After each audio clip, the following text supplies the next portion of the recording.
G'day everyone, popping in for our usual stream. Bit early, what are we now? We've got about 15 minutes or so before we actually start. So we can fire away some questions, have a bit of a chat, and things like that before we actually start. I've got heaps and heaps to actually discuss with you today. So we should have a really interesting day. I'm just checking out who's online. So we've got, so far in, Natalia's here, Altrix here. Stuart's also here. Is Drake coming in today? Who's Drake? Ron said, yeah, I would love for a 70 to 200 before wedding season starts. Yeah, I know, tell me about it. I'm going to discuss that Tamron later, actually. Stuart said, I have a 2.81 and it rules. $1,900 off Gumtree, I think he's saying. Ron's also in here. Haas is saying hi. Carl's saying hi. David Marshak is saying hi as well. Stuart saying g'day old mate. Philip Henry said almost time to send that 70 to 200 F4 back. Going to miss it. Why are you sending that back, Philip? Chris said hello David. Nice day in Los Angeles for Corona. Cheers.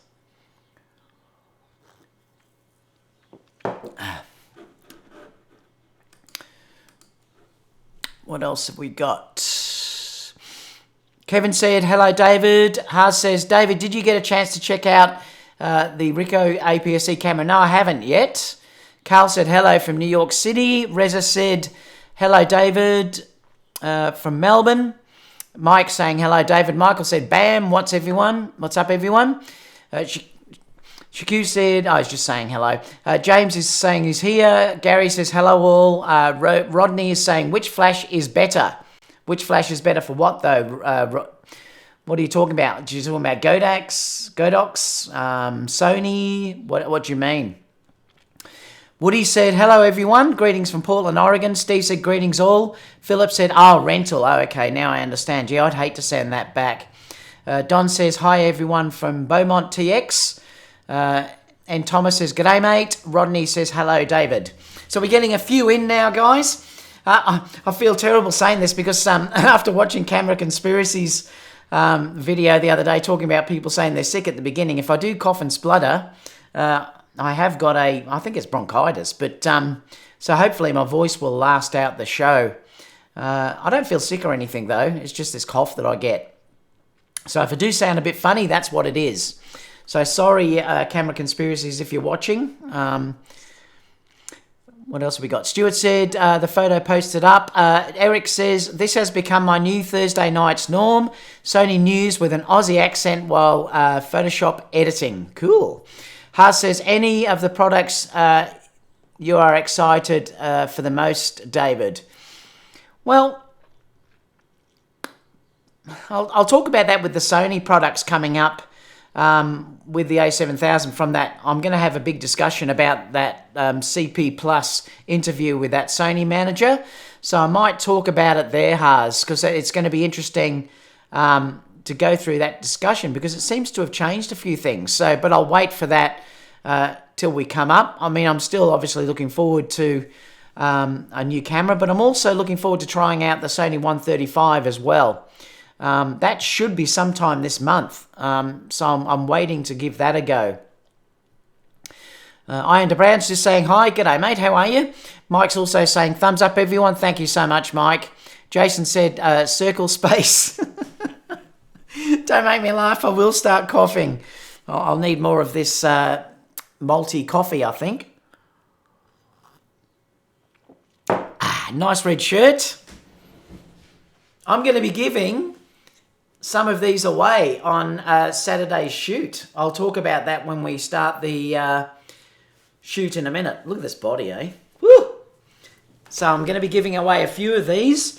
Also, some of the grey neutral ones and also some black ones, as well as some Sony giveaways that Sony have sent me. So stay tuned for that. I'll discuss that once the show starts fully in around about 10 minutes. What else have we got? Victor said, hi David, finally made a live show. Good to see you here, Victor. Hero said, greetings, coffee dudes. Casper said, I traded all my Sony for Canon because the colours are so much better. Yeah, good on you, Casper. Woody Woodman said, "Do you plan to do another video on the Ashank slider?" Well, probably not. It's still working fine, Woody. I mean, I've used it a few times now, and I'm very, very happy with it for what I do. Look, I'm not. Oh, thank you so much, Juba Dylan. Gave me $1.99. Guinness is good for coughs. I know. This isn't Guinness though. This is actually it's a stout. Oh. So I'm not sure if I'll review that again. I mean, because it's working fine, and the review I gave it last time, still everything stands on how that works. And I'm really happy with it for the cost of what that slider is. Like I said, it's not a really expensive unit, but it is very good for what it does. And, I've been honest about that they sent that to me, but I think having it, if I didn't have that now and if I'd used it, I would have purchased one because it is very, very good and I love it. What else have we got? Michael said, "I decided to go today to go to NAB this weekend." Great, Michael. Just saw the new Rode microphone that they just announced. It looks really good. Where did I see that? Let me just see if I can find it. I can't remember where I saw it. Let me just... it might have been DP Review. Let me just see if I can find this new microphone system because it looks fantastic. Where did I see it? Well, it's not on DP Review. Let me try Petapixel and see there. It might have even been on Facebook. I might have to go to Rode, actually. It might be on there. Let me try Rode. I'm just having a look on some websites, guys. See if I can find this new microphone system, which sounds fantastic. Rode microphones. Oh, here we go. I should have gone back. This little thing. This looks really cool, and I want to actually check this out. So, Michael, you're probably going to see this before I do, even though Rode obviously are an Aussie company. They're going to release this or announce this in NAB in a couple of days. So, how fantastic... Just let me check that. How fantastic does this look? It's actually just two things. So, it's got this...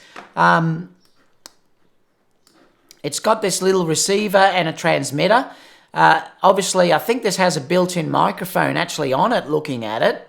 And you just clip it on the inside of your... I'm just seeing if it shows it. You can clip it onto your vest or thing like that, and it will work straight away. I mean, it might look a bit big, I suppose, if you're on camera, but I don't care about that because I'm only doing sort of technology reviews and things like that. But... so it's 2.4 gigahertz, and all there is two parts to it. Obviously, you can connect that onto your camera on that side there, as you see there, and then the other part connects onto your lapel or your shirt or something like that. But it looks like a great system, and you can see how small it is here. Like, it is really small.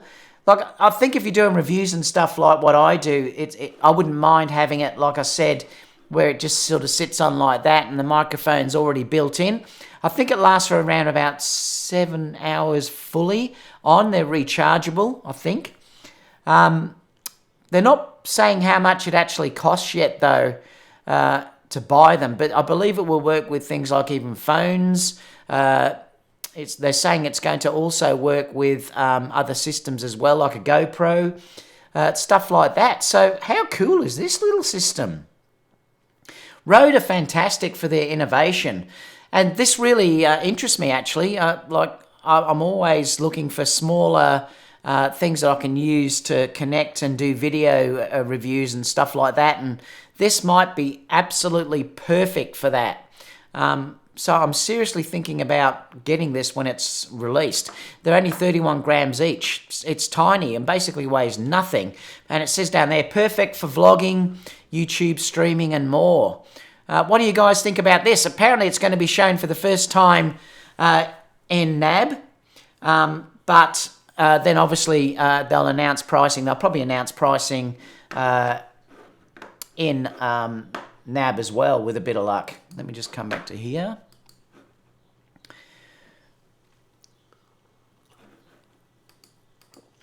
So what else have we got?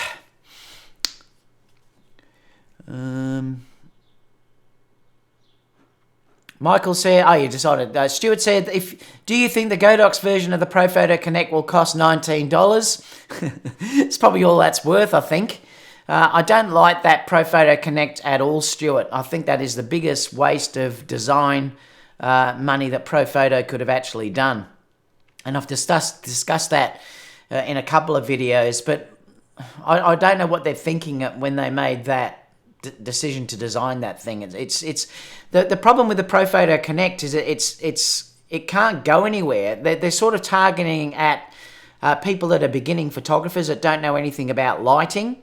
But the problem is, the second you know something about lighting, well, it's not going to be able to grow with you, because you can't then control it from the actual adapter, and you have to open up your phone. And I sort of made a point that, the problem with the Profoto Connect is that you're going to be going like this with your adapter on top, and then if you want to change exposure or your flash compensation, well, then you've got to grab out your phone, try and hold the thing here, open up the app, connect the app, then dial in your exposures, put the phone down, and then continue shooting, instead of just going like this and doing it on top of your camera. It's stupid. Like I've said to you before, I love Profoto stuff, but if someone does the wrong thing, and Profoto have, I believe in that, I will say, and I do think they've done the wrong thing.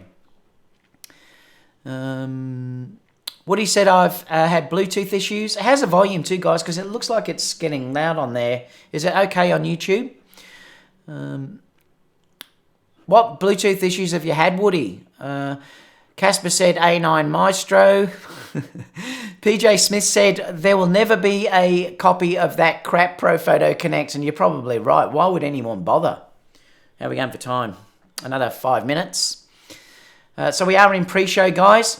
Are you interested in testing the Sigma 16 APS-C 1.4 lens? If I make it to the get-together, we'll borrow it to you. I'd love to try it, Mick. Yeah, I really would, because I'd like to review it. So if you want to do that, that'd be fantastic. And I'd love to see you there. Hero said, the A6400 is so tempting with that new AF button. Now I want to wait on what's next. I know, the AF is incredible on that camera. I'll talk about the A9 when I come on, and the show starts in a minute, actually.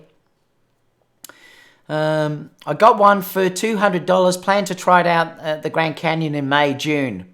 Is that the Profoto one? I know. Oh, I'm not sure. Excuse me. Sorry if I cough, guys. I can't help it. What else have we got? Rode Wireless Go. Yeah, how good does that Rode Wireless Go look? It looks fantastic. Jason said Cinema 5D. Casper said, guess what I bought? What did you buy, Casper? Andrea says, hi, David. I traded my Canon 1DX for a Sony a7 III. You're going to love it. And 24 GM, that's a fantastic lens. Still have the Canon EOS R though, 85 GM or Batis. Please shortly. Well, I think it depends. Look, if you need 1.4, I'd probably get obviously the GM version, but I'm really happy with the Batis. I mean, I used it the other day. Let me just see if I can open up that, because I took one image with it. So let me just open this up and I'll see if I can show it. How do I get that to go smaller? I took this the other day with it. This was with Kate. I'm going to talk about the A9 shortly too. But I do really adore the Batis, and I love.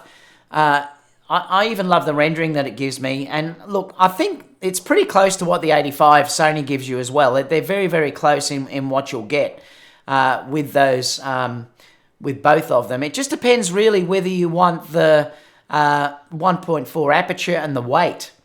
The Batis and the 85 will focus faster. That's proven. I've used the 85 and even the A9. It will still focus quicker because there's less to move around. But I think if you were thinking about getting the 85 GM, well then I'd probably wait and see what the 135 is like, and you might find that you want to go the 135 instead. That's why I'm really looking forward to try the 135. But the thing with I haven't got the Batis in here.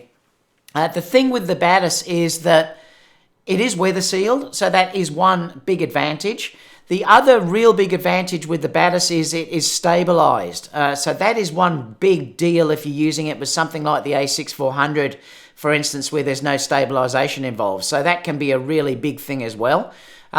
So you do pay a bit extra for the Batis over, well, you don't pay extra than the 85 GM. It just really depends on what you want. I'm personally happy with the Batis. If I didn't have the Batis, though, I would probably buy the Sony 85 because I think the image quality is very, very similar. But like I said, I think if I was doing portraits and that's what you wanted that for, I may potentially get the 135 instead of either of those. But yeah, so let me close that. I might leave that open actually for the moment because I'll discuss that when we come to the A9 in a minute. What else have we got? How are we going for time? Yeah, it's about time. All right, guys, I'm going to switch over. So let me just go to that and then we'll start the show. So bear with me just for a second.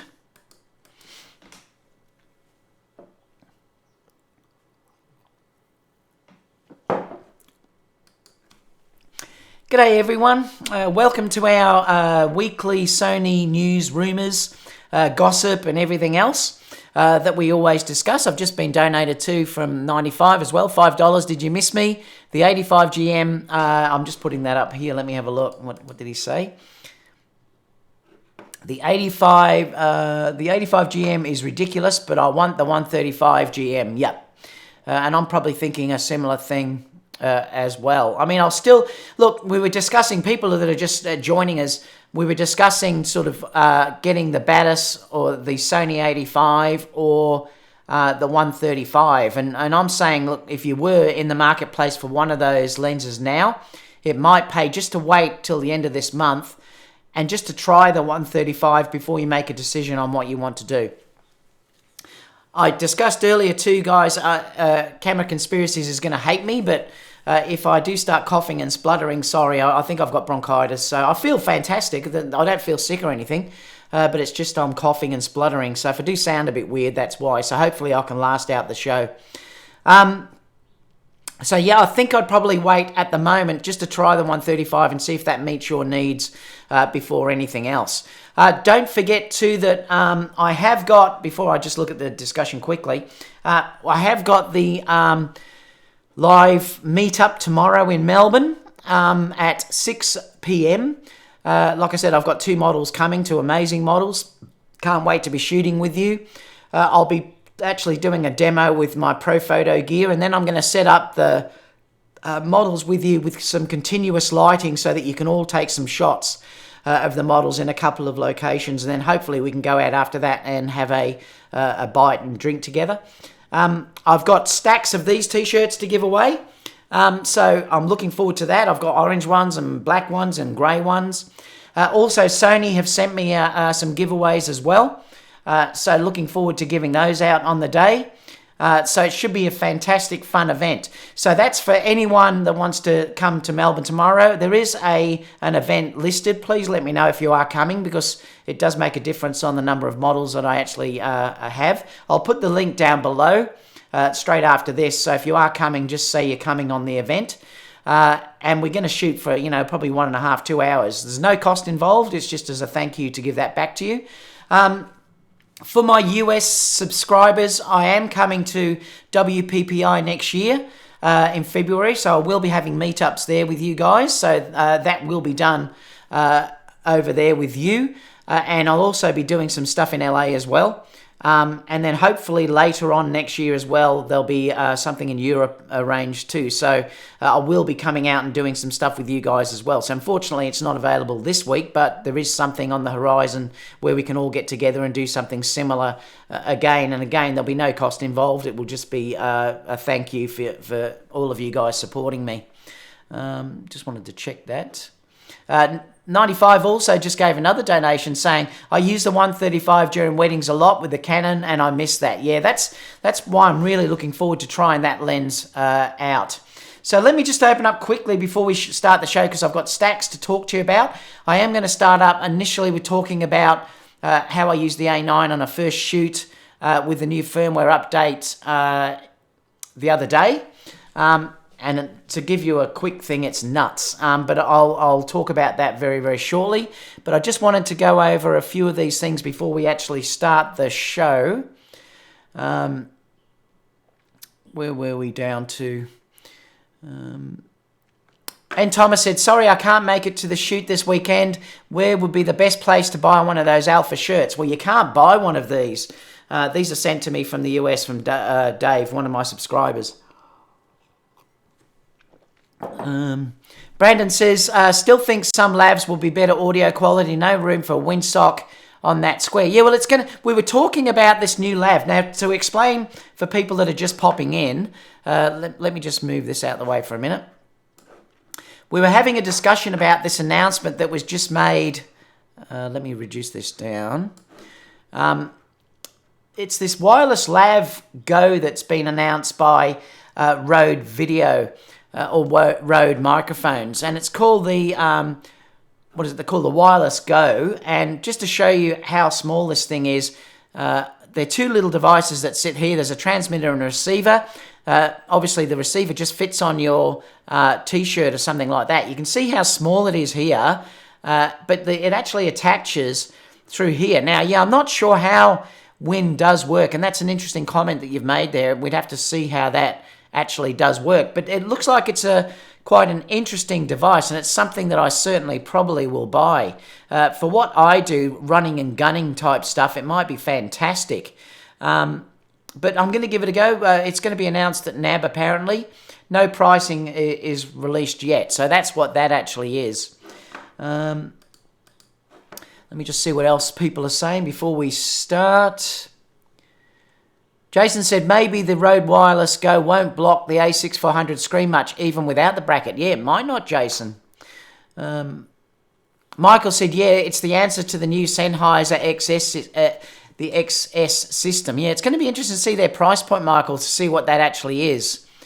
PJ Smith said all 85 1.8s are great, but they just aren't magical like the 85 1.4 or the 1.2. G'day, Richard. Jason said... Instamatic doesn't do wireless transmission, does it? No, I don't know. Tenton says, waiting for the Tamron 70-200. I'm going to talk about that shortly. Stuart said it's fine. Norrit said, hi. Eric said, sound is good. The raspy voice sounds good too. I know, I am a bit raspy. The Rode is on B&H pre-order. Oh, so they're saying it's $199, Don. Interesting. I thought they hadn't announced that yet. Michael said, why do so many hate on Sony? Laugh out loud, man. I look at some of these channels and it's just sad. I know. Look, I don't understand the hate either. It is ridiculous, the hate that's out there. I can't understand it, to be honest, because it really, at the end of the day, it's just gear. And I don't understand hate for anything like that. I don't understand it either. But the second you start posting stuff, I mean, I've got the haters that, I mean, the stuff that they hate that I put up. I mean, the other day, I posted up a video that had, it was just, I think it was the wedding video, and you get down likes on that. And, you know, and some of the ridiculous things that they hate on stuff that I just put up about Sony. And you think, well, they can't even have watched the video. But, you know, at the end of the day, they still count in my analytics, so they probably don't know that. But even though they're putting down votes, it still gets counted as a view. So, but there are hate people out there, and they'll hate everything that Sony do, and I don't know. I don't understand them either. Matthew said, hi from Arizona. Woody said, I want that Tamron 70-200. Yeah, I'm going to talk about that. Michael said, AF tracking in video and the A9 is like wow. I'm going to discuss the A9 in a second, Michael. What else have we got? Thank you for the donations so much, guys. It does mean a lot to me. There is nothing wrong with having both the 85 GM and the 135. Yeah, if you can afford it. Ron said, I want that T-shirt. Well, there'll be a few handed out in Melbourne. Philip said, anyone here play with the Sony 24 1.4 GM? How are you liking it? Well, Philip, I've heard nothing but good reports about that 24 GM. Everyone, I haven't heard a bad report about it yet. I know Gerald, who's in my photography videography school, absolutely adores it. He's always posting images from it. Everyone that has it loves it. Ron says, when is the 135 coming out and how much is it going to be? Depends on where you are, Ron. I think, isn't it 2,000 US? It's meant to be coming out, I believe, in the US on the 30th, I think.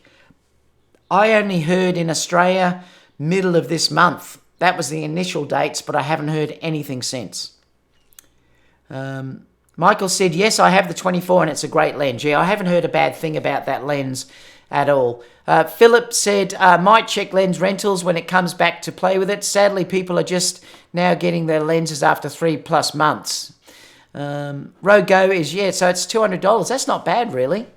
Mike said 135, I think end of April in limited quantity, under 2K. If you're in Australia, I believe it's around about 2.8. Andre says, I find the new and cheaper Lav from Sennheiser much better than the Rode Go. I suppose you have to try them too, don't you? But yeah, I mean, I do like the fact that you haven't got the microphone that you've got to muck around with. See, remember, for me, doing videos, I'm often not on there. I'm just talking and stuff like that. And for me, I wouldn't even care in this scenario if that's there. It wouldn't bother me at all. I'm just on it to give you information. So if I can lug that around and not having to worry about microphones and stuff, I can't tell you how many times I've damaged the microphones, the leads break. And those Rode, the Deer ones, the Deer Rode Lav mics are not cheap. So if I can get rid of that, it might be a great system to have. Hero says they hate Sony because they want the features we Sony users have. Perhaps. A lot of it is jealousy, I'm sure of it.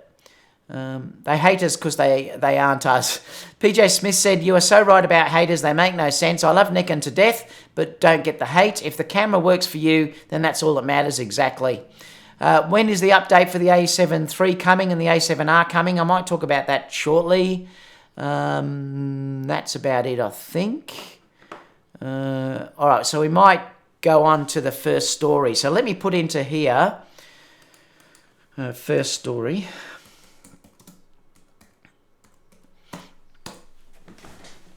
All right, so I wanted to, let me just open up a couple of these images.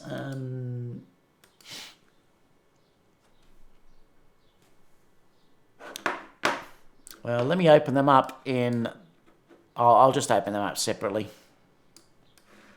So I did do a shoot on the weekend for the first time with the A9. And I photographed Kate using the Profoto B10. And I have to say it was just extraordinary.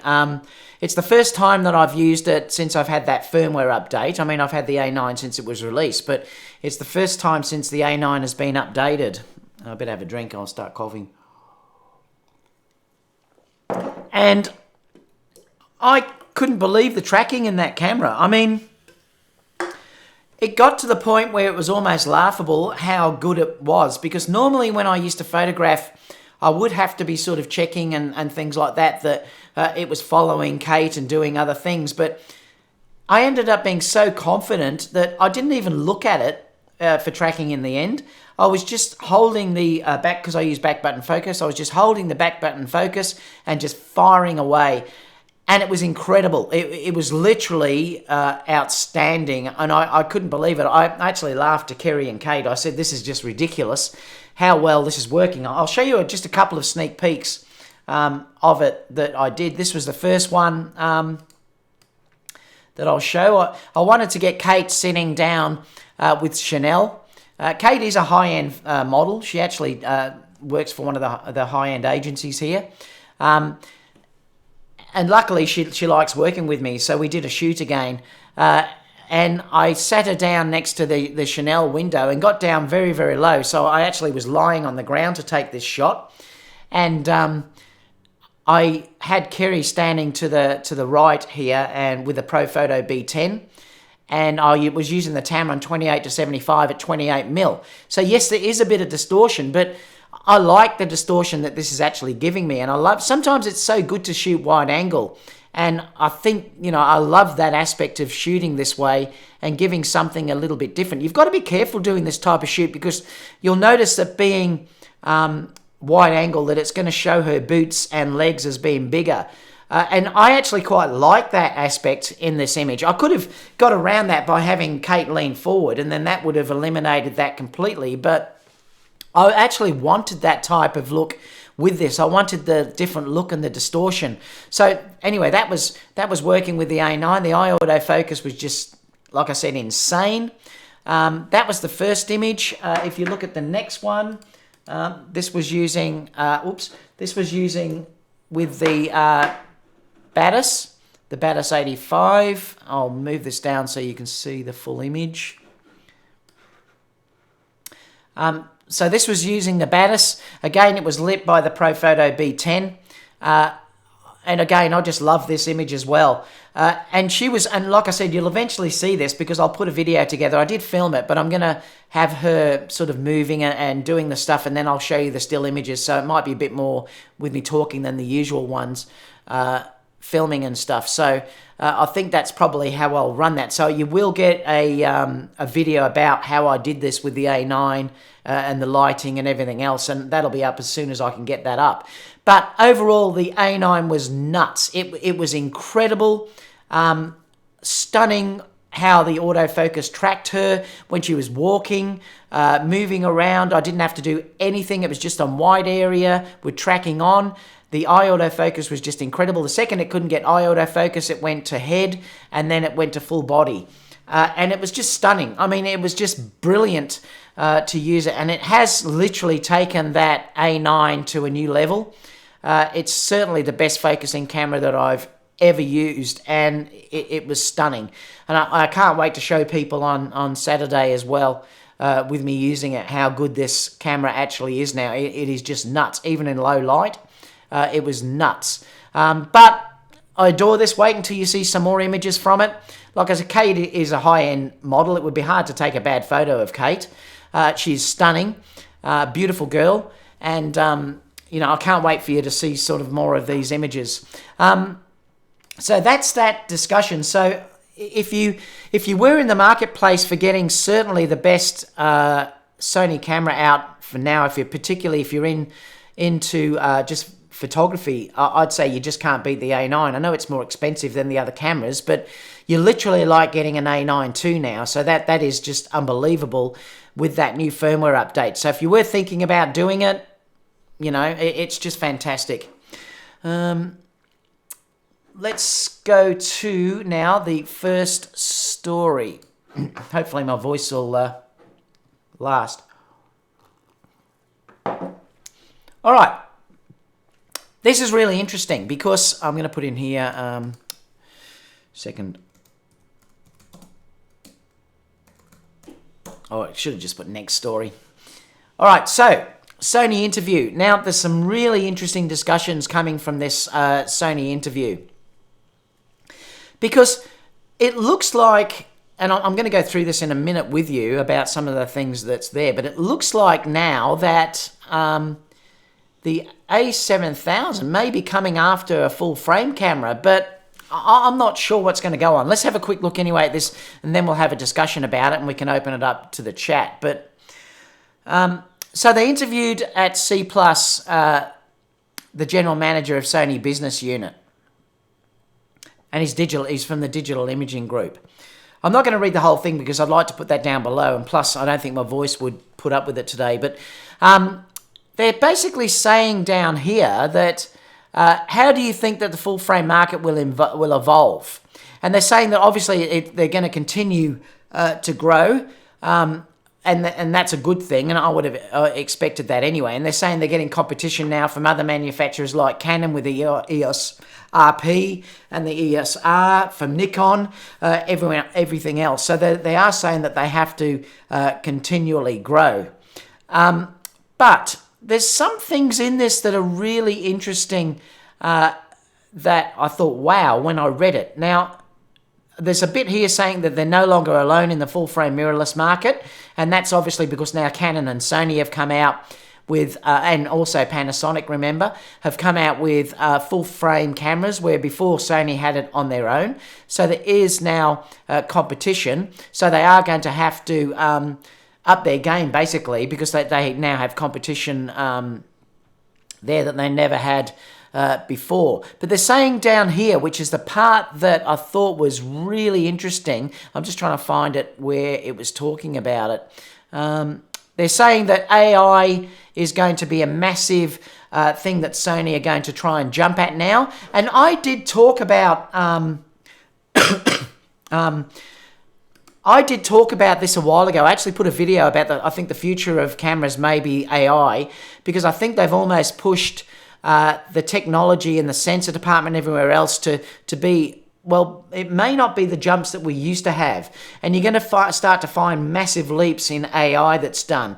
And you're seeing that now with things where they're combining multiple images together. You're seeing it where, like, the Sony autofocus now is using this artificial intelligence, things like that. So you're going to start to see more and more things coming out.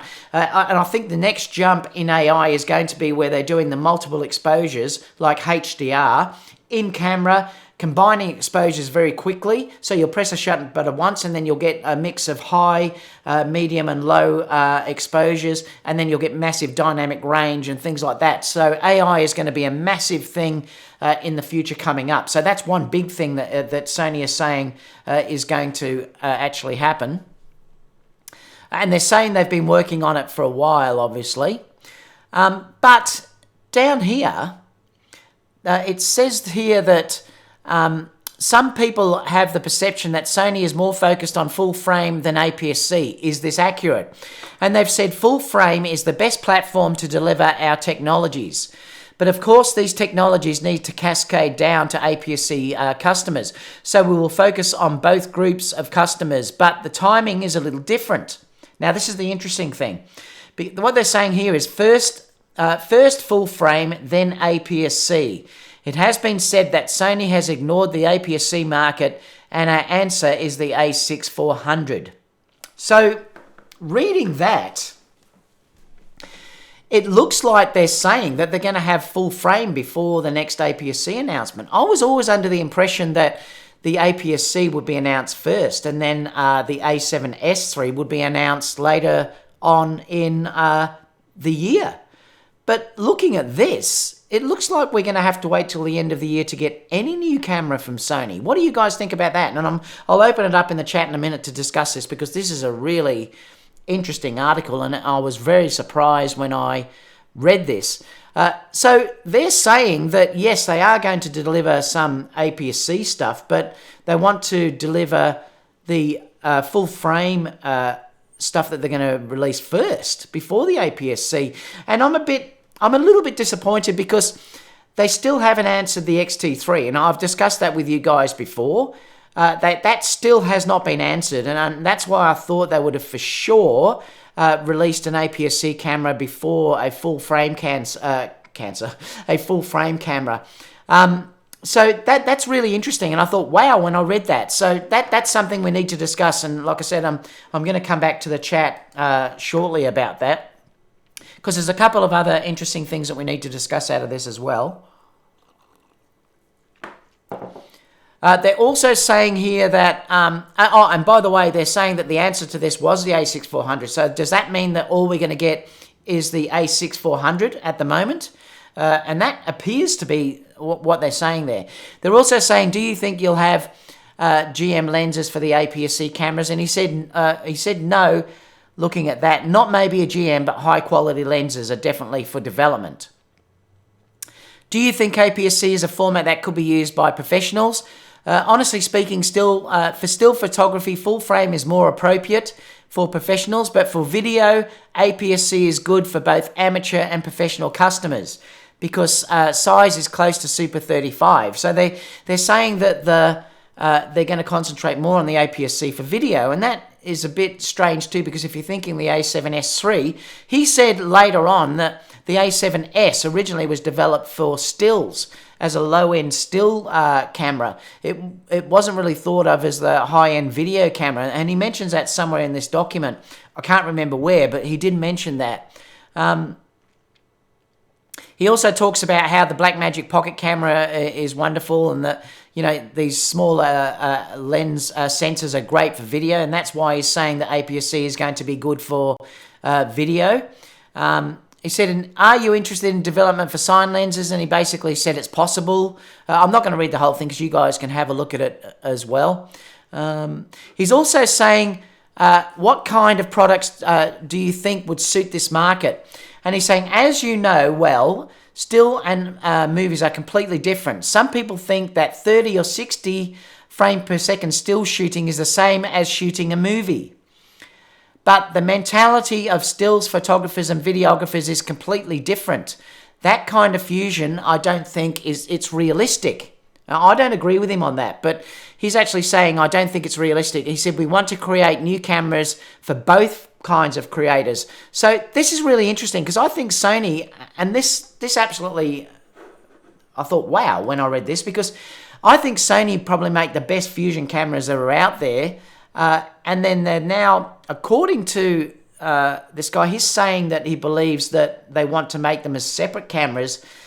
And I don't think that's a good move, because I've discussed with you before that I think the future is video and stills at the same time, due to the fact of these young people coming in and using their phones and things like that and capturing images all together like stills and video and stuff like that. Well, he's sort of saying that he doesn't believe that fusion is the answer, and I actually think he's wrong. And I think you only have to see mobile phone usage to see that aspect of it. So I'm not sure where he gets that from, but it's a really interesting statement that he actually makes, that they still want to concentrate on two different cameras. And he said here, so you don't think it's possible to create the perfect fusion camera for stills and video? And he says, no, I disagree. I think we're pretty close now, and I do think it's possible now. I think they probably don't want to, because then they can sell two different cameras. And I think that's more about a sales tactic than actually what could be possible. I really don't believe that's true. And this is where he said that thing. He says, have you always believed that Sony has really been keen developer of hybrid video-enabled cameras like the A7S line? And he said, many people have enjoyed the A7S II as a video camera, but originally we designed it for stills photography users. So they're saying there that it wasn't really designed for video. It was designed for still shooters. And he said here that it's easy to add 4K 60, but beyond those specs, a lot of customers have other demands. And again, he's pointing down here that we've had a lot of feedback from the market, including DP Review. The basic expectations is for 4K 60p and 10-bit 422. And a lot of manufacturers are doing that right now. But I want to think in a different way and create something that goes beyond the expectations of our customers. It's easy to add 4K 60, but beyond those specs, a lot of customers have other kinds of demands, and that's what we're researching. So I thought, wow, like, you're saying it's very easy to add 4K 60p. Well, why haven't you given that to us in a firmware update, say, for instance, on the A9 or the A7 III or the A7R3?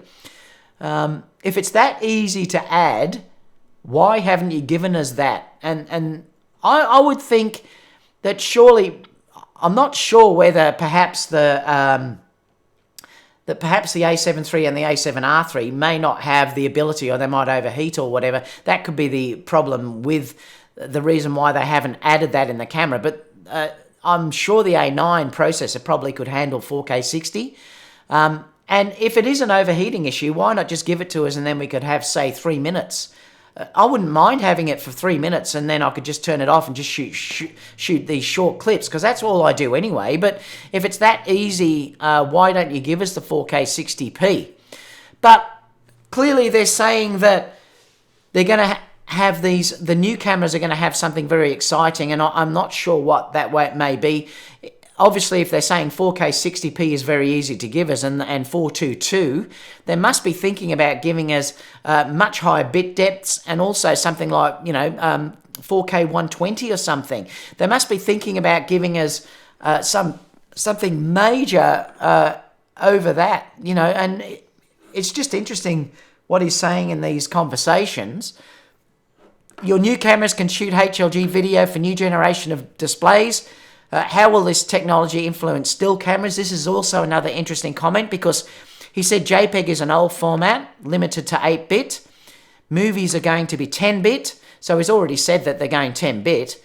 And still should become 10-bit as well. So this is also interesting. So are they saying they're going to rewrite this JPEG format and give us 10-bit JPEGs? Is that what he's trying to say there? But he's saying everything will be 10-bit eventually. He's also talking here about Tokyo Olympics. We're just beginners in that field compared to Canon and Nikon, but currently we're doing things step by step. What I can say today is that you can expect activity from Sony for big sports events. And there's a stack of other things there as well coming up that you can have a read of. And like I said, I will put that in the comment box down below for you to have a read of the full article, because I'd love you to put in the comments what you think about that. But boy, there's some interesting statements there, isn't there? Really interesting. So let's open that up to the chat, because I'm curious to know what you guys think about this.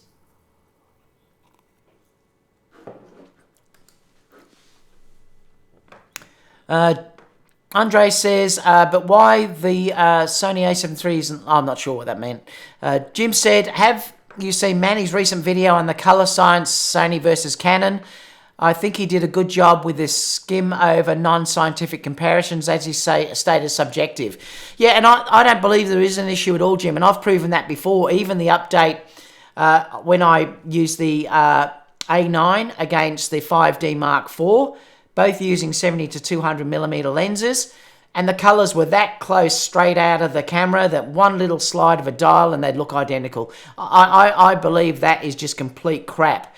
And all it is Canon people just want to, again, bag Sony, so that's all they can say. But I don't believe it's an issue at all. It's subjective.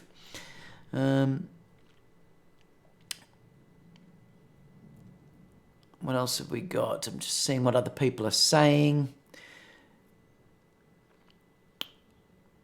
Stuart says, I'll get the A7 IV when that comes out.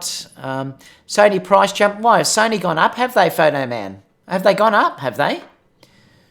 If anyone lets me know why I'm chatting, stick it in the chat, because I'd be curious to know if it has gone up. Philip said, looking forward to the A7000. Things should be crazy nice. But now I'm not sure when that camera's coming. I mean, after reading that article, it seems like the full frame is coming before the APS-C. Is that how you guys read that, or am I reading that wrong? And that's why I'd love to have that discussion with you guys, because it's a really interesting discussion what he was actually saying there.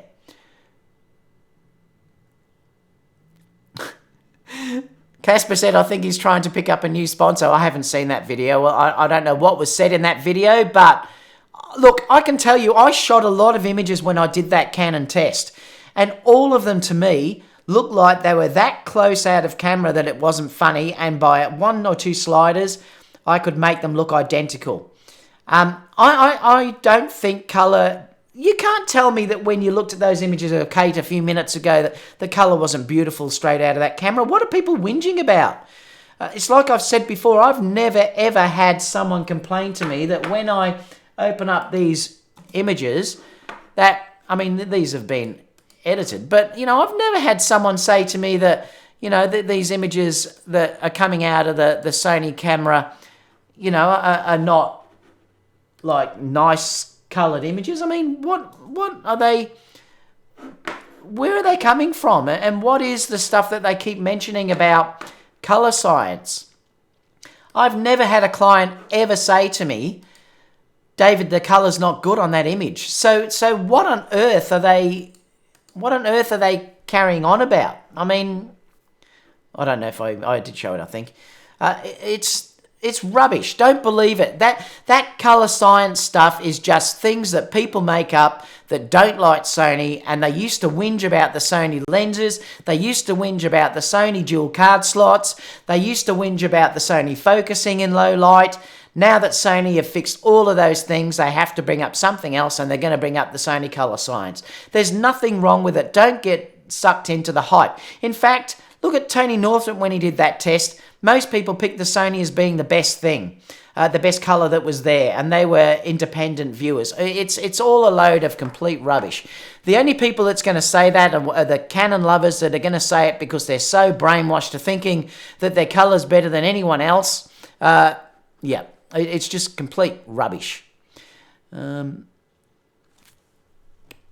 else have we got? So you're saying, Casper, that Manny's trying to get the Canon sponsorship. Jim said, your question is a better one for David Oastler or other videographers. I've done a limited video of the A7 III and enjoyed what it is capable of, but I cannot speak to the A7R II. I'm not sure what the question was. Michael said, I think Sony is about to hit a home run big time with the next gen of cameras. I think Sony is going to drop a boom. And I think you're probably right, Michael. The longer that we wait for Sony, I believe that the bigger the change is going to be. It looks like now we might have to wait until late this year, though, to get anything new from Sony. So, but I'm with you. I think whatever's going to come next is going to be big.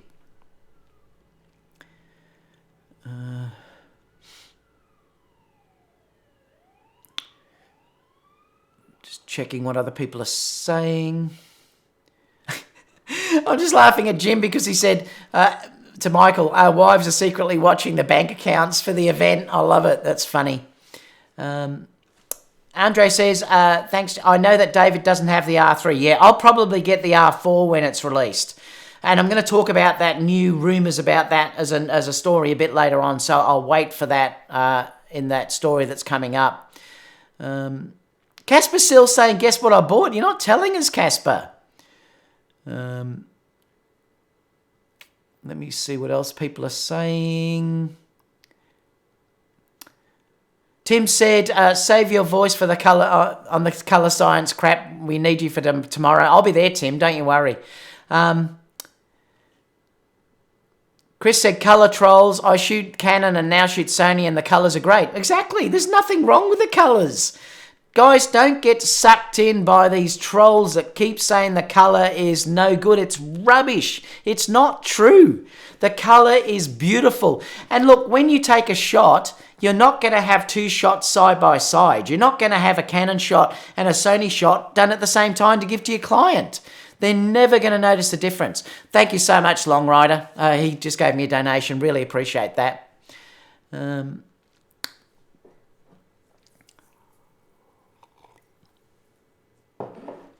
95 said, look at the new Jason Lanier. Look at the new Jason Lanier shoots. The Canon colour is nice and rich and different. It's probably just the processing, 95. PJ said, I call them all keyboard photographers. Wayne said, he's talking about the full frame tech moving down to APS-C, not the release dates of the cameras. Oh, so he's saying it that way, Wayne. High Energy Research said, I think the A7S will be mind-blowing. It better had be.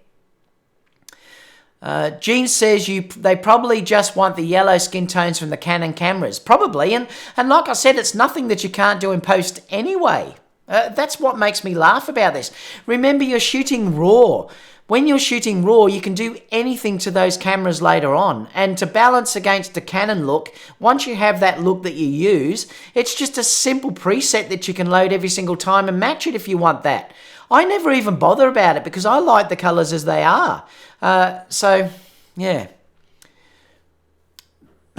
0007 says, Sony's new slogan should be, maybe it's not the colour science, maybe it's just your photography. Don't make me laugh.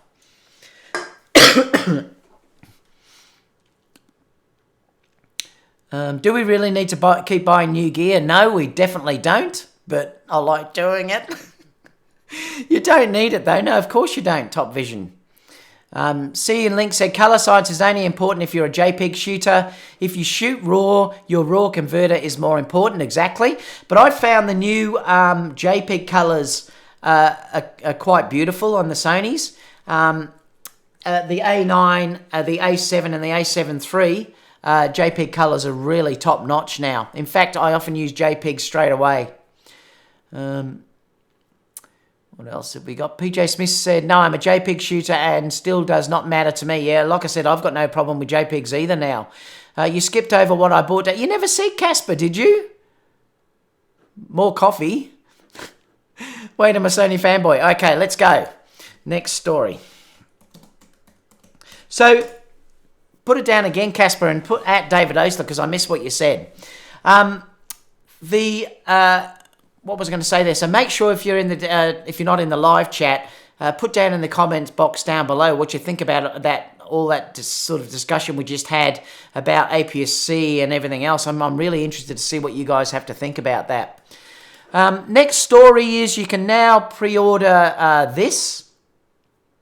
And I'm not going to go on the Profoto rant anymore. I mean, you'll laugh, but if Profoto don't bring out a Sony version of this and this is released first, I might end up buying one of these because I'm still waiting on Profoto to announce one.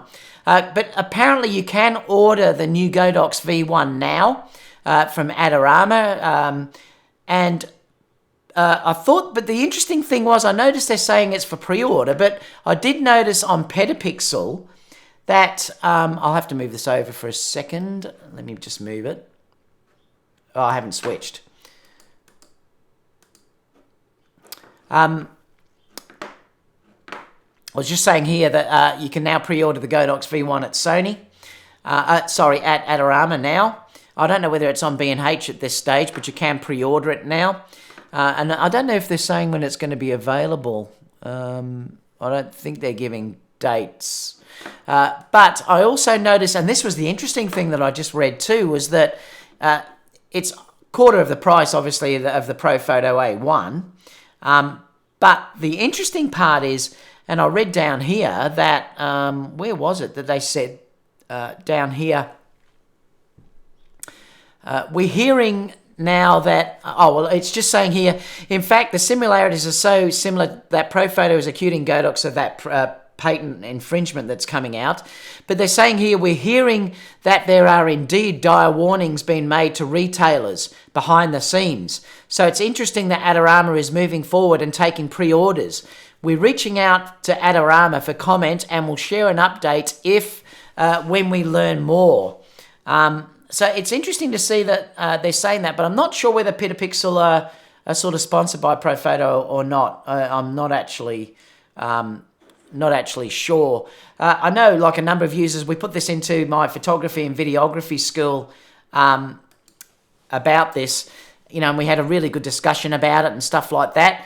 I mean, I'm a Profoto user, and I think that patents should be protected, but look, I'm not going to argue on that because everyone else says, well, bad luck, and there's enough different about it that you can go out and buy it, and I think good on you. Like I said, in fact, if Sony don't bring out a version of this soon, I've been promised one for 2 years, and they still haven't done one. It might be that I may be interested in getting the Godox, so I'm probably a bit of a hypocrite, or saying shouldn't do it, and then I'll go out and buy one. But it might be interesting to see if this is still stopped at the last minute. So it is going to be interesting to see what happens in the courts there, or how far Profoto are willing to push it. Profoto may have just been doing the bluff, and trying to hopefully say that, that they'll go after people and then it might be stopped. But interesting. So anyway, stay tuned for that. But if you did want to get one at release date, you can now pre-order that at Adorama. So it might be good to get a pre-order in if you did want one from day one. I'm just going to go next story and we'll have a couple before we stop in the questions again. Because I'm going to talk about the Tamron. The Tamron have confirmed that there is going to be... Let me just move this over. Tamron have confirmed that there is going to be a new FE zoom arriving soon. I think you're going to probably find that this is going to be the 70-200 or around that area, and then you'll have the trinity of lenses. You'll have the obviously the 17 to 28. You'll have the 28 to 75, and then the 70 to 200 or somewhere around that. And it may be late this year, perhaps. They might bring that out quicker than they have with the other version where it's been 12 months apart. But I can't wait for this, and this will be, I probably would prefer the 70 to 200 than I would with the 17 to 28. I'll still obviously try the 17 to 28 because Tamron Australia will probably still hopefully get in contact with me when they get one in. But if it's anything like the Tamron to 28, like I showed you an image before that I took with that lens is unbelievable. And in fact, before we go any further, I saw this review here. Let me move this over again so I can get this in. I saw this review on Petapixel, and like I said, I'll leave all these links below, but this is a really good comparison between the 2470 GM and also the Tamron 28 to 75. And if you're looking, the difference there of $2,200 compared to $880, is a massive difference in price. And this is a great article with videos and everything that you can actually look at. And they've got some great comparisons side by side between both lenses, between the 28 to 75.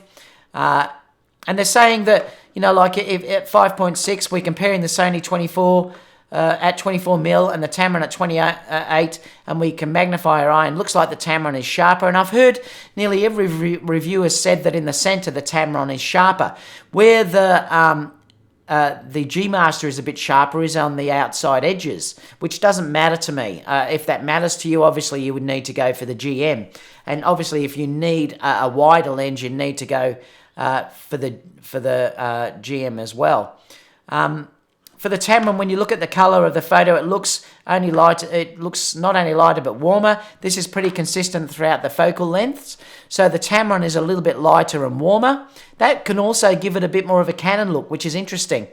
If you're looking down here at around 70mm, both the lenses seem to even out in terms of focus. So around 70mm, both lenses are basically identical. If you're looking at bokeh, very, very similar if you're looking at what both lenses do. The Tamron is a little bit softer, and it says down here that they're saying it's a little bit soft on the edge. The Sony is definitely sharper on the edges. If you look at the brick walls, and you know how I feel about brick wall tests, but they've done it. It says the Sony is definitely sharper, as you can see in the smiley face, and they're talking about the smiley face here, that it's not quite as sharp there on the edges. But they're saying at 50mm, the Tamron is sharper, and that's interesting. So it depends on the focal length that you're actually shooting in. But, and I'm not going to go through every single thing on this, but it's really interesting. At 70 to 75mm, you see both are pretty sharp. The Tamron image looks a bit sharper. Close focus test, the Tamron crushes the G Master, and that's one of the things that I love about the Tamron is the ability that I can almost use it as a macro. Focusing, I think are they saying here, you don't have to worry about delay. I mean, I've found they're basically exactly the same. Anyway, I'm just going to keep reading because it will be on here for too long. But the test is very, very in depth. Now, the conclusion is that personally, I like the Tamron a lot more overall. If they were the same price, I think it would be more of a toss-up. But the Tamron is just sharper, lighter, and better range overall. Smaller and more compact. Also, the ease of use is a huge functionality for a lens, and I think the Tamron edges out the Sony GM in this test. So, what a fantastic test, and like I said, I'll leave that for you down below. But this sort of sits exactly where what I've been saying overall about the way that Tamron lens tends to be. So if they can get this performance out of the 17 to 28 and the 70 to 200, boy, are we going to be in for an amazing time? Because, like, clearly, if you look at that test, there's no reason why you would recommend getting the G Master unless you wanted to get 24mm, if you needed the wide angle. But I think that I would prefer to get the Tamron and then get the 24 GM, pay that little bit extra, and then have an amazing prime lens, as well as having the 28 to 75 as well, you know, like for not much extra. And I think that's probably the way that I would go. And certainly looking at those results, I think that speaks for itself if you're looking at those results. And like I said, I've certainly found that I've been using the Tamron an awful lot, and I think it's incredible value. And if you're going to get that out of the new Tamron lenses that are going to be announced or released soon with the 17 to 28, boy, we're in for a great ride.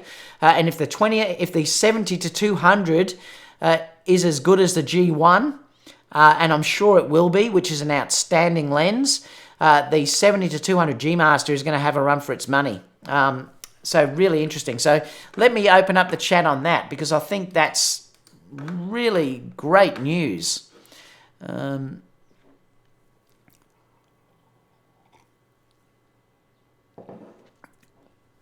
have a look. In terms of power output, whether the V1 fits along the Godox ranges, I think it would be the same as their high-end flashes, Tom. I know the Profoto A1s are basically, I was getting about the same power I was getting out of my Sony flashes. The thing I like about the round head is that it's a much more flattering shape when you're lighting up, because instead of being hard on the edges, it's a much smoother gradient on the outside. So I did notice it was much nicer using that for lighting up portraits and stuff like that. And also you've got the continuous light as well that you can use in a pinch as well. And plus the added on adapters with the magnetic attachments are brilliant. And I think that's fantastic. So, you know, their advantage is to go to the round head. And I believe it takes the same round adapters as what you put on the AD200. So, you know, it's a win-win if you want to, say, get the Godox V1 and then also have the AD200, that you can mix and match all the adapters that you attach to. So fantastic. So that's why I think it will be a great system for that.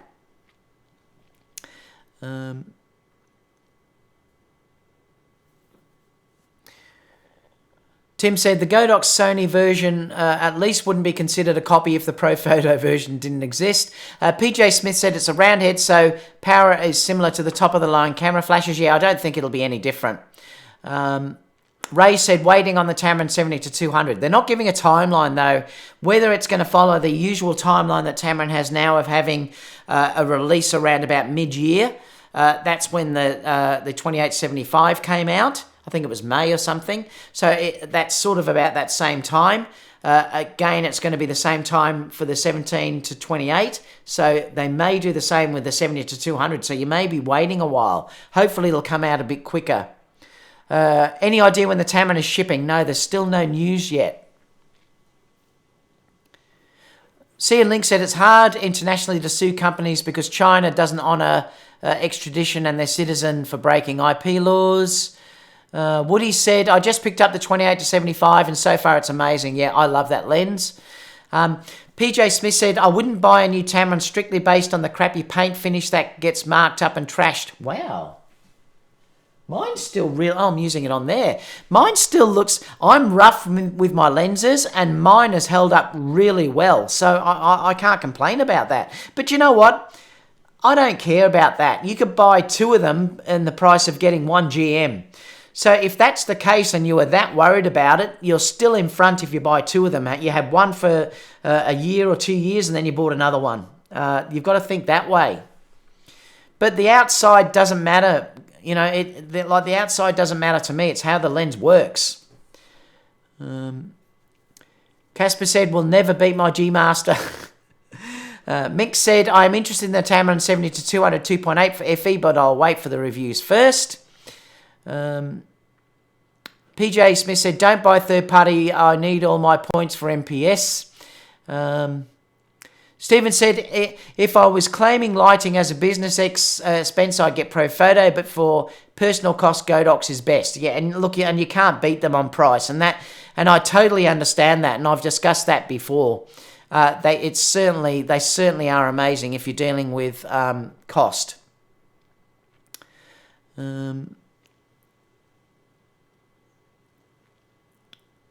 What else have we got? Conrad said, Godox reminds me of Flash Cubes disposable. Well, they basically are, I think, aren't they? Jim said the model's gorgeous. Yeah, Kate is stunning. Wait till you see more of those images I've done. When did we go back in time? Canon and Tamron introducing 28 to 70 somethings. We want the wide end wider. I hate the 28 focal length. I don't mind it, PJ. I suppose it depends on your shooting style. If you don't like 28 mil, well then the Tamron obviously is not for you. But I quite like it. It doesn't bother me. Like I said, I shot that image I showed you with Kate at 28, and that's wide enough for me. If I need wider than that, I've always got my 16 to 35. As well. Plus, remember, like I said to you, the price of that Tamron lens, the money you're saving, you can easily buy the 24 GM, without, might be a fraction extra, or you could go and get something like a 12 mil or something like that, you know, if you want really wide. There's stacks of options with the money you're saving. Carl said Ken Wheeler, PJ Smith. What else have we got?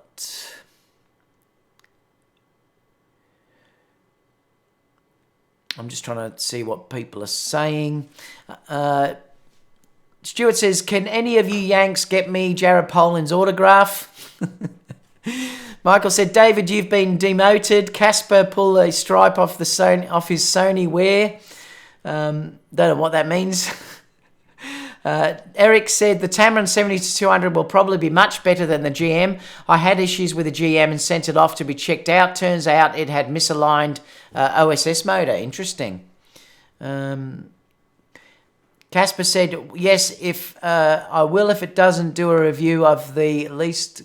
I'm not sure what that means. Casper said he's missing a lot tonight. Well, I don't want to be talking too long, Casper. That's probably why.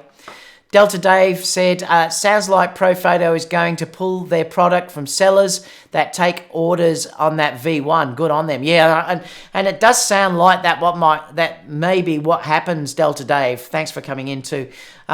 So it's going to be interesting to see what happens. It really is going to be interesting to see what happens in that marketplace. This might be the test that Profoto does to see how far they'll do it. Michael says, Casper, you're on the edge. David will mute you. I love it. All right, so let's go to next story. I noticed this come out as well. This is, I know there's two more to go. This was interesting because you keep hearing about how good the Panasonic dynamic range was. Well, that's what I kept hearing. And it looks from it that it's more or less on a par with the new SR1, which is interesting. You can see in the green here that if you're looking at the green, that's the phase 1, and you'd expect that to be way ahead. That's the 150 megapixel sensor. But if you're looking at the black, which is the Sony A7 Mark III, now, the interesting thing is that the A7 III is slightly better, so I don't know why they're probably comparing it because of resolution, I think. But it holds its own. The A7 III is slightly better overall than what the new Panasonic is, and it's just showing how good the Sony sensors actually still are.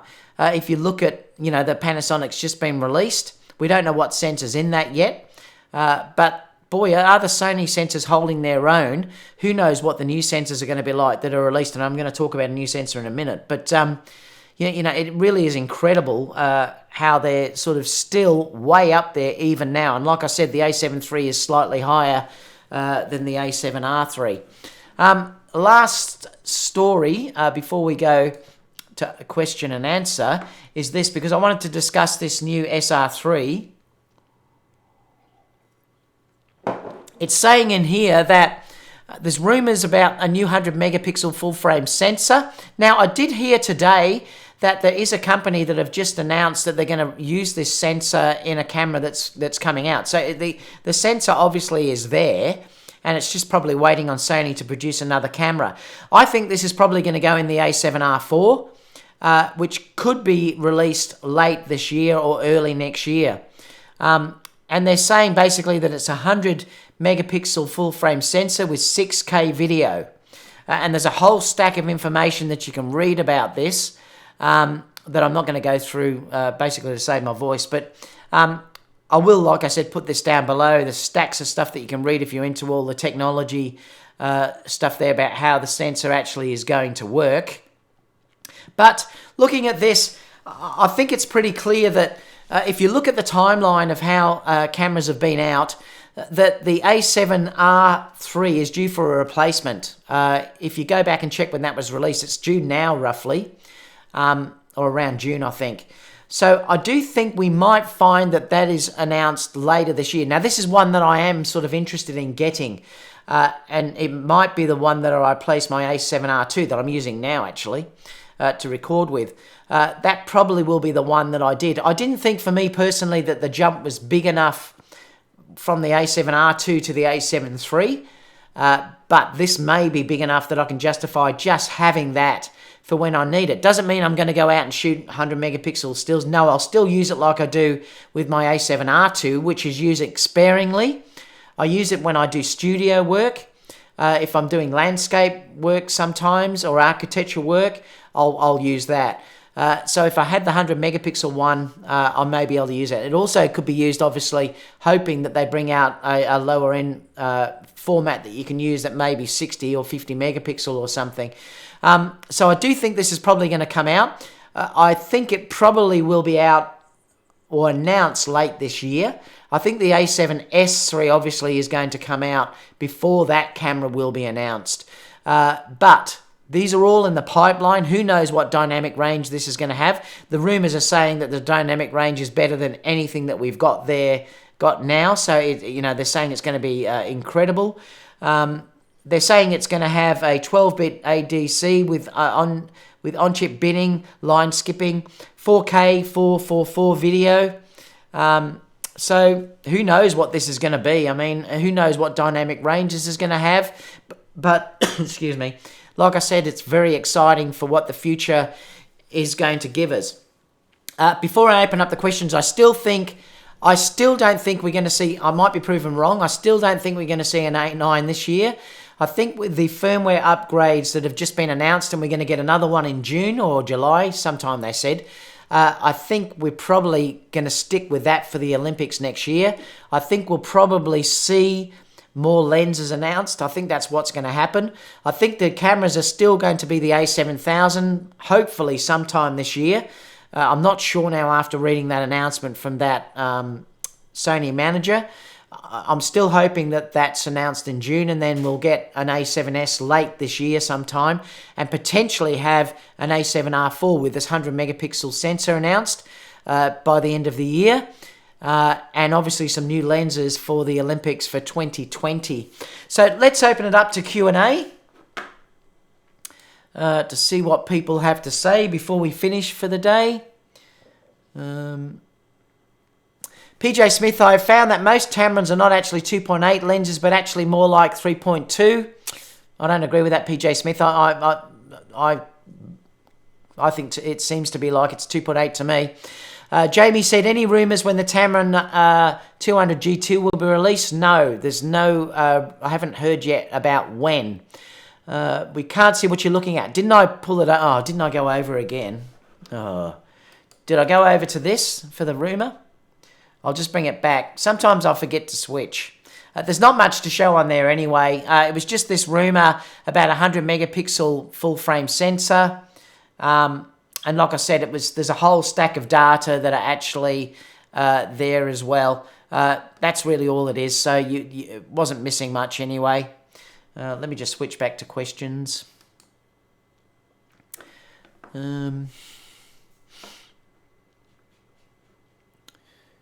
Anyone updated their Zeiss Batis firmware? No, I did hear the update is there.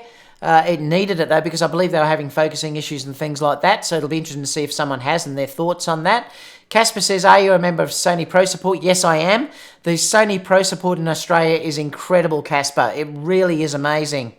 and I can't fault it. It is incredible how they work. You basically contact them online, ring them or something like that, and then they'll send a courier to your door to pick the item up, send it off to get fixed. If it's going to take over a week, they'll send me a replacement. It's usually back in a few days. It's just incredible. PJ Smith said, I doubt Profoto will actually sue, and if that case, will make it to court. Patent infringement costs millions of dollars, and they are sometimes hard to prove. Yeah, so it's going to be interesting to see what happens. Haas says, David, you are correct. Even the old A7000 is better than some of the APS-C cameras from Canon in the last 2 years. Sony is and was way ahead of its time. Certainly is. Michael says that's a massive jump from 42 to 100. Certainly is, Michael. You're going to need more storage, that's for sure. Casper said, if you are to get the 2470 GM and do a comparison for you. Yeah, but I don't know. I don't think they lend the lenses like they do in the US, Casper. That's the issue here. I'll have to contact them and see. But, yeah, I don't know if they do it like the US. I'll have to find out. Jim said, QA, would you think it's worth it to sell the 85 GM for the faster 2-motor Focus 135? Jim, it depends how much you use it and whether you can. The issue is, and this is why I'm saying you're better off to rent it first, because the 135 can cause issues if you haven't got space. That's where you can use the 85. And I do use the 85 a lot in weddings and things like that, where I'm just photographing the bride's face, getting hair and makeup done, things like that. The 135 may be too long for those situations, so it might be that you need both. But if you're not in the situation like me, you need to rent it first and then have a try whether you think the 135 suits you or not. So I wouldn't do it yet. I'd try it and see first. Michael says, the A7S III I'm thinking will drop in October, November, right before Christmas, and I think you may be right, Michael. Casper saying A-mount camera first will drop. Interesting. PJ Smith says, you don't have to agree with me, just research T-stop. Langston said, suing vendors isn't a smart way to stay in business. PJ Smith says, yeah, but Adder Armour is not just a vendor, they are a US distributor. Yeah, that might be why they do it. Ron says, when will the A7 III firmware be released? Well, sometime this month, Ron. It might be like with the A9 firmware, which was released at the end of the month. They might do exactly the same thing with the A7 III firmware. I can't wait for it either, trust me. I've got a wedding, not this weekend, but I've got a wedding next weekend, and I'd love that firmware to drop before then. But poor Kerry will be using the A7 III, and I'll be using the A9. But I can't wait to try it in the wedding I'm doing. So we'll have to wait and see. But I'm looking forward to it too. I can't wait. I really am looking forward to getting that A7 III firmware update. They didn't give a date. All they promised was April. So, we just have to wait and see. Also says, hey David, what is better lens for video, the 85 GM or the 85 1.8? I heard the GM, yeah, I'd get the 85 1.8, but if you can afford, if you're talking about video only, I would get the Batis due to the fact that it also has embodied stabilization as well. It doesn't matter if you're using a gimbal, but, if you're going to hand hold it, check out this rig. I'll show you this rig. If you're going to hand hold it, having a stabilized lens in this, and I am hand holding more and more now. I'm going to review this for small rig, but I am now hand holding more and more of stuff that I'm doing and finding that I'm getting much better at it than what I used to be. So having stabilized lenses is a big deal. That's one reason why I love the 10 to 18 APS-C lens, because it's stabilized. The 16 to 35 f4 is stabilized.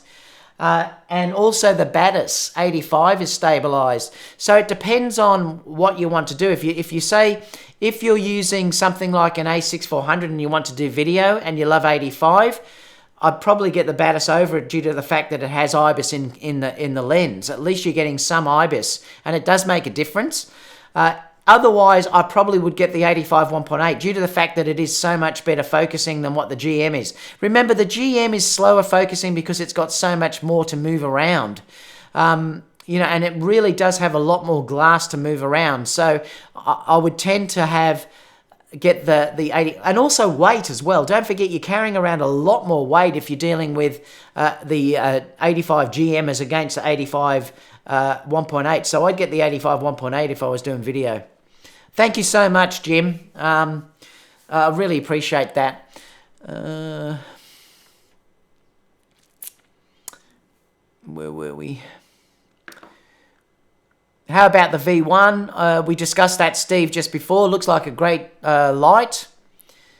Jim said, I have a question.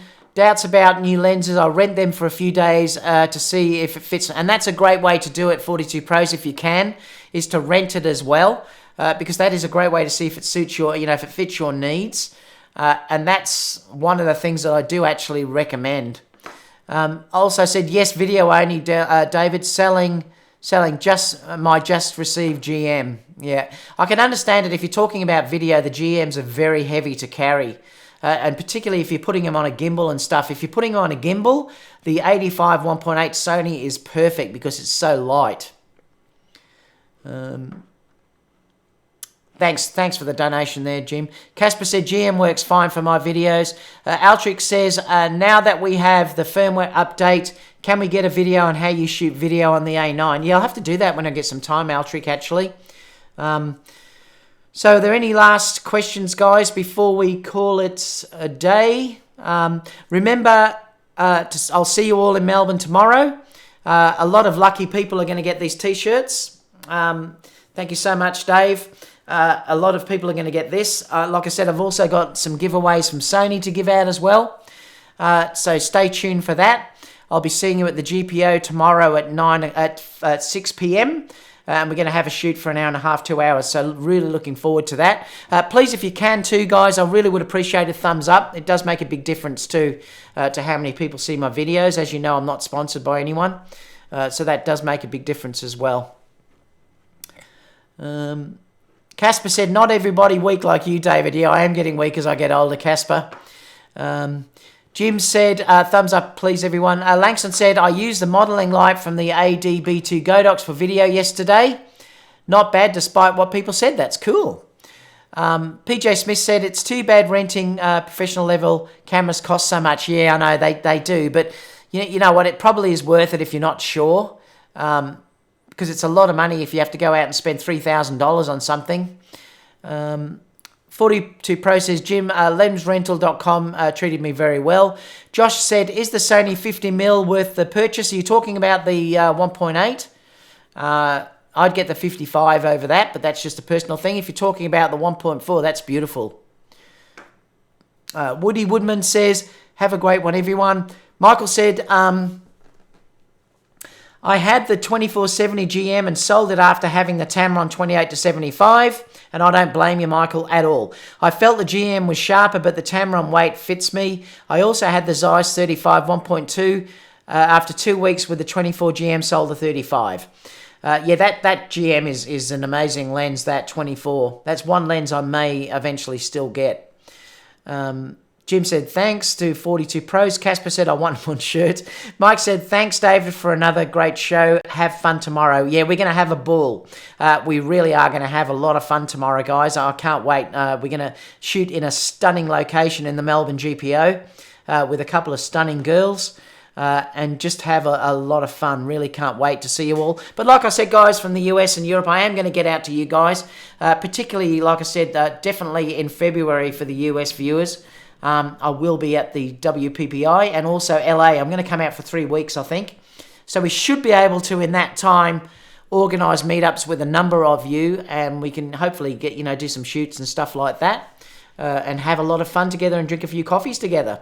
Can't wait. So that's about it for today, guys. Thanks, everyone, for tuning in. Leave all your comments down below. Obviously, if you haven't subscribed, please do.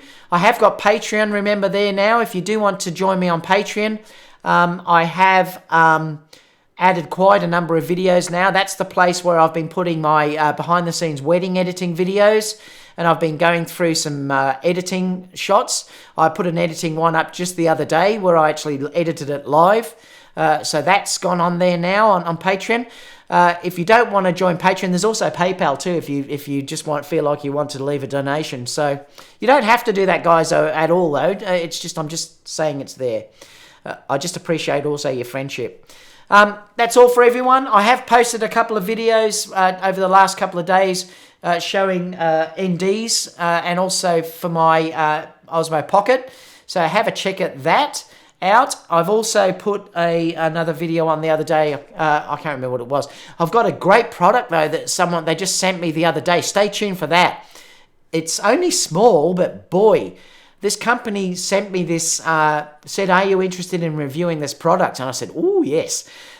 It's not expensive. It's really quite cheap. Wait till you see it. I'm going to review it soon. I'm not going to tell you what it is, but just stay tuned because I haven't seen anything like this anywhere. So stay tuned for that. Apart from that, PJ Smith said, hope to see you in LA. Yep, I certainly will. That's all, guys. See you all soon for the next video. Bye for now. And all the Melbourneites or Australians that are travelling down tomorrow, see you tomorrow.